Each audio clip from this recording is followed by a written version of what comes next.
warahmatullahi wabarakatuh. Alhamdulillahirabbil alamin wa bihi nasta'inu ala umurid dunya waddin.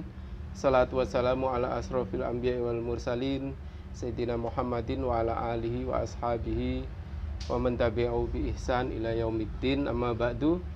Jamaah Majelis Taklim rahmatan lil alamin dan pemirsa At-Tafkir channel yang dirahmati oleh Allah Subhanahu wa taala. Kita berjumpa kembali dalam kajian kita, kajian Sirah Nabawiyah. Yang kali ini kita akan saya kali ini akan membacakan testimoni dari Halimah binti Abi Thu'aib yang menyusui. Kira-kira berkah apakah yang didapat ketika menyusui Rasulullah bagi Halimah. Oleh karena itu, langsung saja saya akan bacakan testimoni dari Halimah. Halimah berkata, "Aku mempunyai keledai betina yang warnanya agak hijau dan unta betina yang sudah tua. Demi Allah, unta betina itu tidak menghasilkan susu setetes pun. Sehingga kami setiap malam tidak dapat tidur, sebab bayi kami terus menangis karena lapar.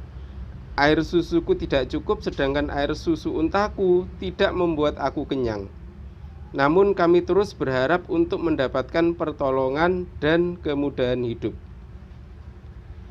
Jadi apa yang disampaikan oleh Halimah pada titik ini adalah kondisi serba kekurangan dari kehidupan Halimah beserta keluarganya. Saya lanjutkan lagi.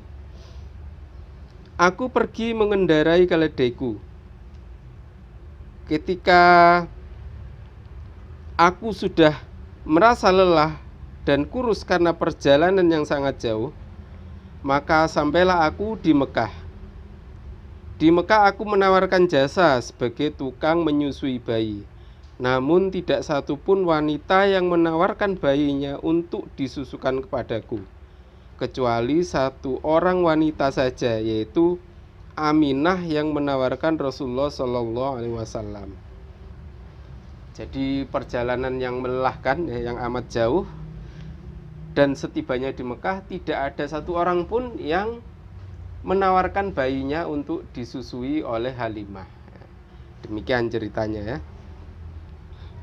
"Namun tidak satu pun wanita yang menawarkan bayinya untuk disusukan padaku, kecuali satu orang wanita saja, yaitu Aminah yang menawarkan Rasulullah SAW. Awalnya aku tidak mau menerimanya, sebab dia itu yatim. Sedangkan aku berharap mendapatkan bayi yang ayahnya masih hidup. Sebab kalau anak itu yatim, apa yang akan diperbuat oleh ibu dan kakeknya?" Jadi dari sini kita ketahui bahwasanya yang diharapkan oleh Halimah itu adalah anak yang memiliki ayah dan ibu, bukan anak yatim. Karena kalau anak itu yatim, siapa nanti yang akan menggaji dia, gitu ya. Menggaji, menyusui, gitu ya. Sehingga Halimah tidak suka itu. Melihat semua wanita dari Bani Sa'ad sudah mendapatkan bayi untuk disusuinya, kecuali aku, maka ketika kami hendak kembali, aku berkata pada suamiku, "Demi Allah, aku tidak ingin pulang tanpa membawa bayi yang akan aku susui. Demi Allah, aku akan pergi mengambil bayi yatim itu." Jadi kondisinya sangat terpaksa mengambil Rasulullah Shallallahu Alaihi Wasallam, karena ketika teman-temannya dari Bani Sa'ad pulang, sudah masing-masing sudah mendapatkan bayi yang hendak disusui, tinggal Halimah sendiri yang belum dapat. Sehingga terpaksa akhirnya berbicara ke suaminya, hendak mengambil bayi itu.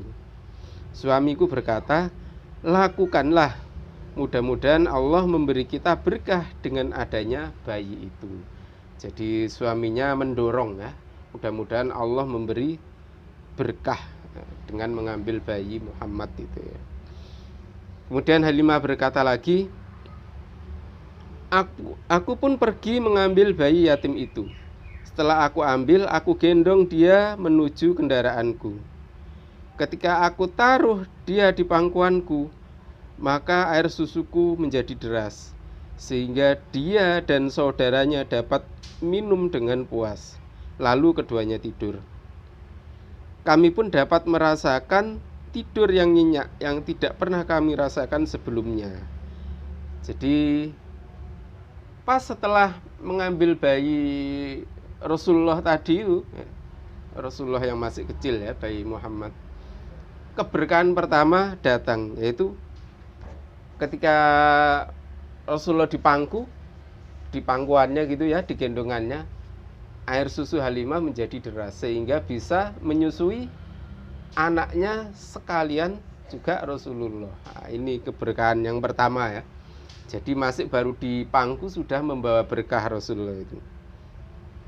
Kemudian yang kedua, dia dan suaminya pun bisa istirahat nyenyak ya. Bisa istirahat nyenyak yang sebelumnya itu tidak pernah mereka rasakan. Nah, ini yang kedua. Ini masih belum pulang. Nah, sekarang perjalanan pulang. Dan ketika suamiku pergi melihat unta betina kami, maka ia mendapatinya sedang air susunya penuh. Lalu suamiku mengambil air susunya untuk kami minum bersama-sama hingga kami merasa puas dan kenyang. Itulah malam pertama yang kami lalui dengan penuh kebaikan dan kebahagiaan. Jadi sebagaimana diungkapkan di awal, Kunta itu kurus, tidak mengeluarkan air susu setetes pun. Ternyata setelah itu, setelah mengambil Muhammad untuk disusui, air susunya penuh sehingga bisa dikonsumsi oleh keduanya, Halimah beserta suaminya, sampai puas. Kemudian Halimah berkata,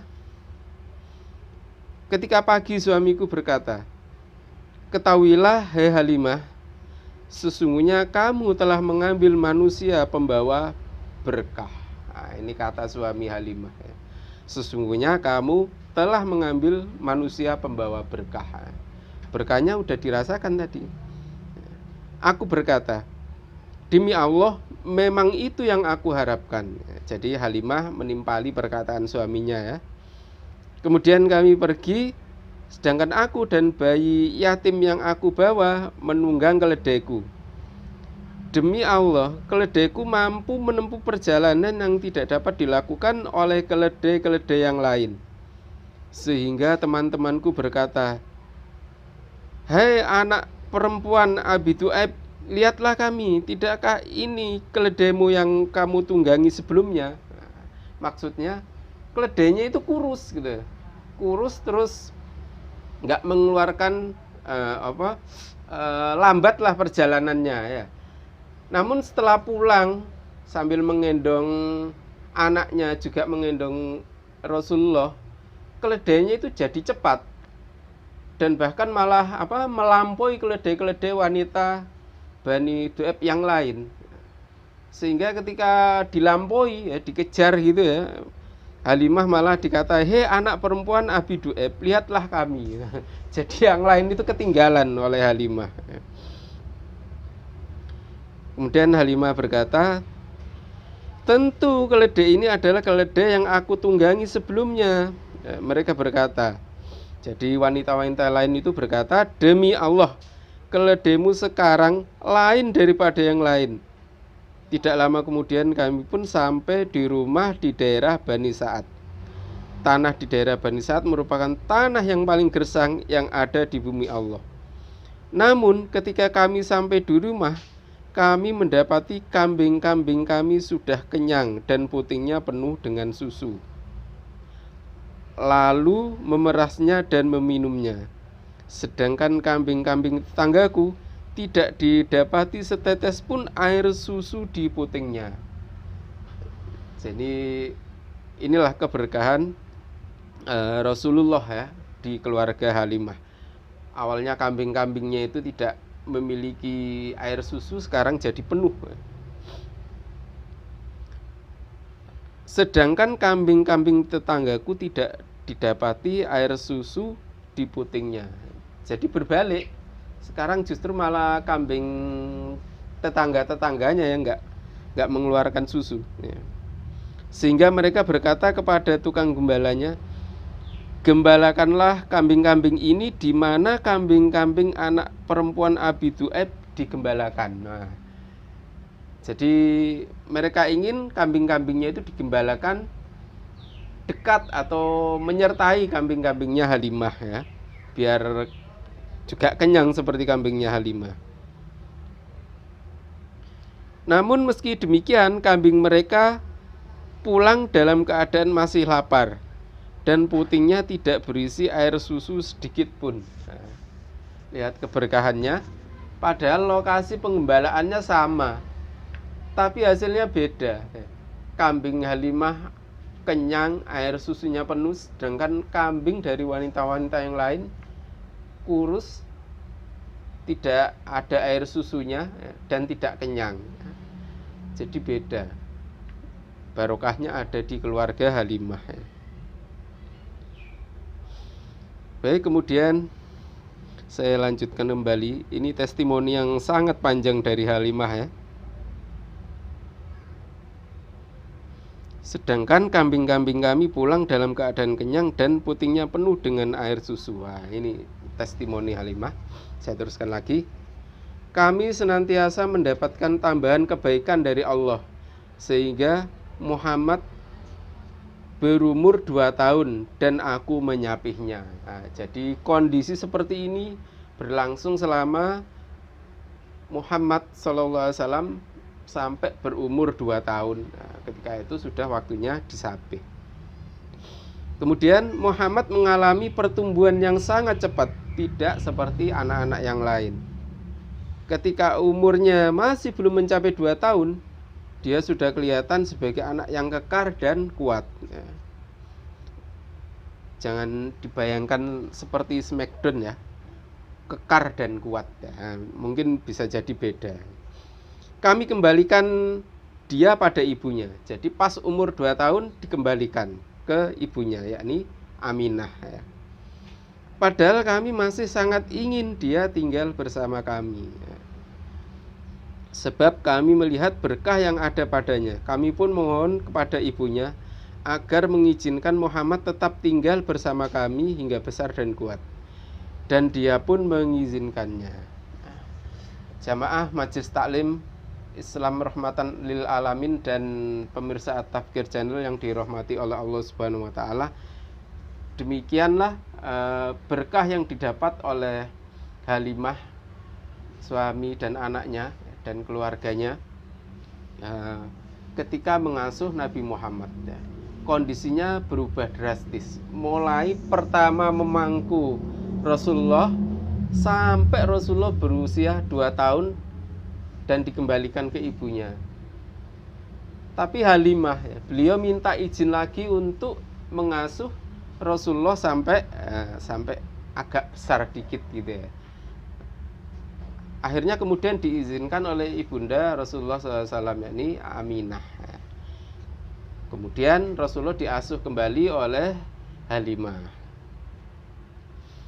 Baiklah, kemudian terus jadi keberkahan itu terus menyelimuti Halimah dan keluarganya, kecuali setelah masuknya Muhammad ke dalam rumahnya, Halimah.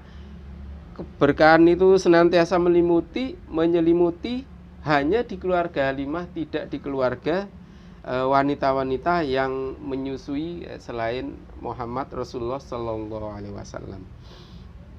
Kemudian ada orang-orang berkata, inilah orang yang telah kami ketahui berkahnya di saat masih kecil, sehingga siapa yang akan menghalangi kami jika kami bersamanya dikala dia sudah besar? Barangkali dia dapat mewujudkan kebaikan yang kami tidak mampu mewujudkannya. Jadi dari sini kita dapat memahami bahwasanya sedari kecil Rasulullah di pandangan penduduk Arab pedalaman itu sudah dikenal keberkahannya, sudah dikenal luas keberkahannya di keluarga Halimah. Oleh karena itu Ini implikasinya, pengaruhnya itu nanti ketika dakwah Rasulullah sudah menyebar, orang-orang Arab pedalaman, orang-orang Arab Badui, pasti mereka akan segera menerima karena sudah kenal keberkahan Rasulullah SAW. Demikian apa yang bisa saya sampaikan. Kurang lebih mohon maaf. Wabillahi taufiq wal hidayah. Wassalamualaikum warahmatullahi wabarakatuh.